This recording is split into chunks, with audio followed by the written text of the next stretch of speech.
I show you this picture because it's a picture about the children.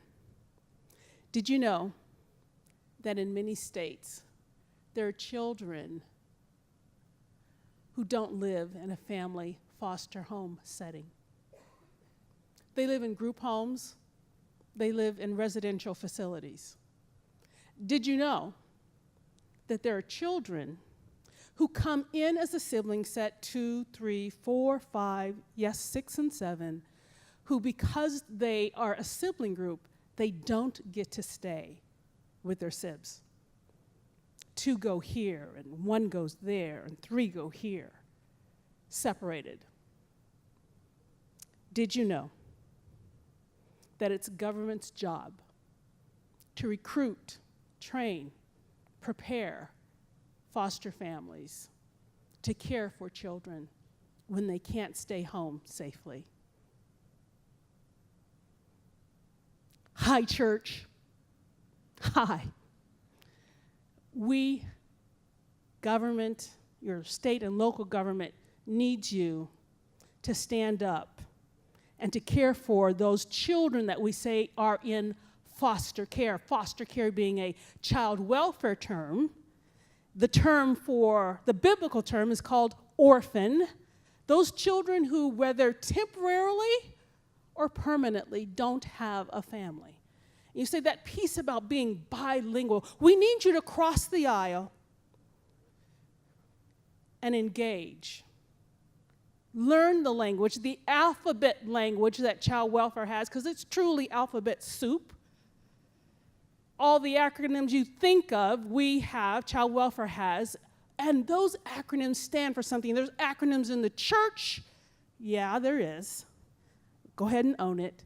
But there's acronyms in child welfare, and child welfare has the court side of the acronyms around adjudications, meaning you're in court and the judge needs to decide, are the children dependent and neglected? Can the state withstand the charges that they're alleging this family allegedly has abused and neglected the children? And once the court says yes, we find that the children are adjudicated, that yes, they are dependent, now relying on the state government, relying on county government to care for them. The family has neglected, failed to do something, failed to provide education or failed to provide emotional, that nurturing support that families do. So church, as we've asked you to come alongside government, it's important that you get in the process of learning what that means. And so thinking about that conversation, I want to have a conversation with someone about the Bible, and so whether I pick up an NIV or King James Version, that's kind of similar, and we all get the same thing when we read the Bible. We might even go to the Bible dictionary to help us understand. Well, child welfare has its dictionary too, and that dictionary is called the Children's Code.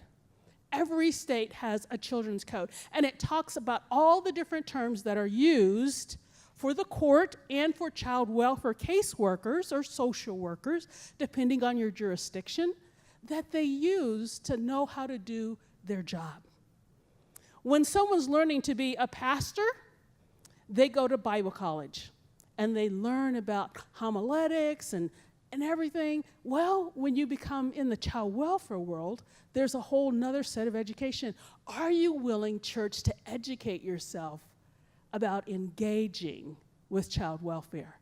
And so having that initial conversation in your head about, I want to take action, I want to move forward and work with government to make a difference for children. And so prepare yourself for the conversation.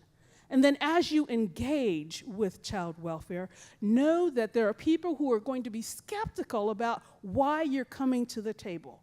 What interest do you have? Do you have true and pure motives for that engagement? Do you really mean to be present?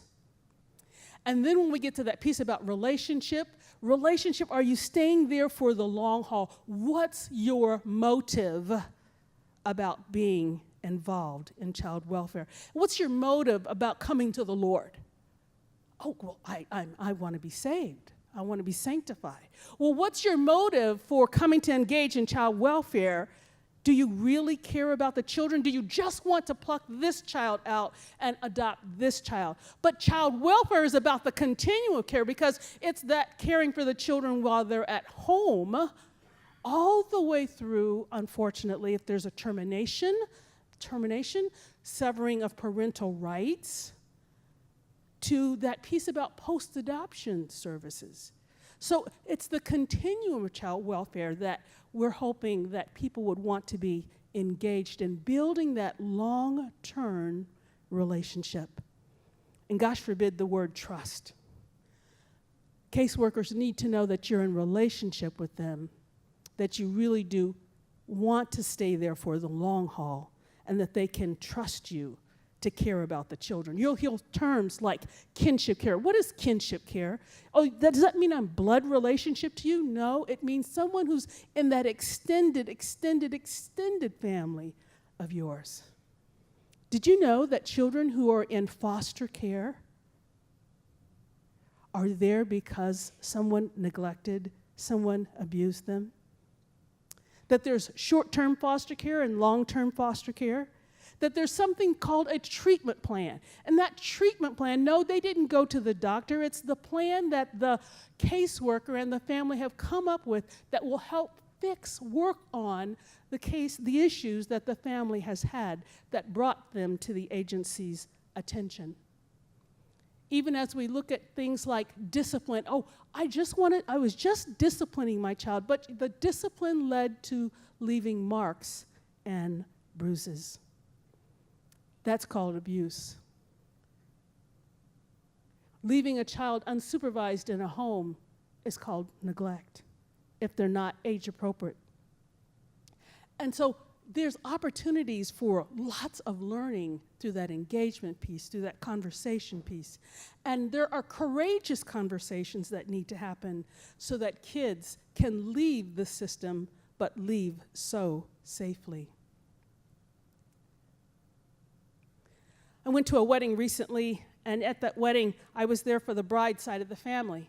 And so myself and my family, we sat on the bride side, and then as we looked on the other side of the sanctuary, there were people gathering, and they were all for the groom. And so the candle on the right side of me represents the groom side of the family. And the candle on the left is the bride side of the family.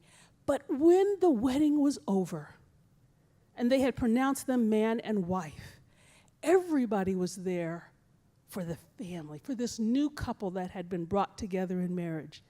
That's what we'd like to see happen for our kids who are coming forward in foster care.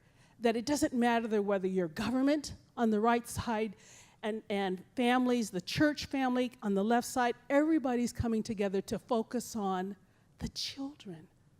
Isn't that what this is about? Focusing on the children? And when everyone can focus on the children, we get to the fifth step in this process, and that's true collaboration. Because true collaboration doesn't mean that I'm getting credit or you're getting credit. It's about everybody coming together to make a difference in the child's life. And when we can all come together to make a difference in the child's life, every step of the way, the children will know that there's somebody standing up for them. The children will know that you're there to make a difference. The children will know that no, they don't belong in residential care just because there's not a family foster home. That the children won't be in a group home just because all the foster homes are only there for the little kids, the cute kids, the infants and the toddlers and the 2- and 3-year-olds. That every child will know that somebody wants to make a difference in their life, that they'll stand up for them. All the kids need to know that there's someone who cares. And so moving from a place of just having a nice conversation to engaging people, to being in relationship, trusting people, that everyone will come together to collaborate so that the best interest of the child is really what gets focused on. Thank you.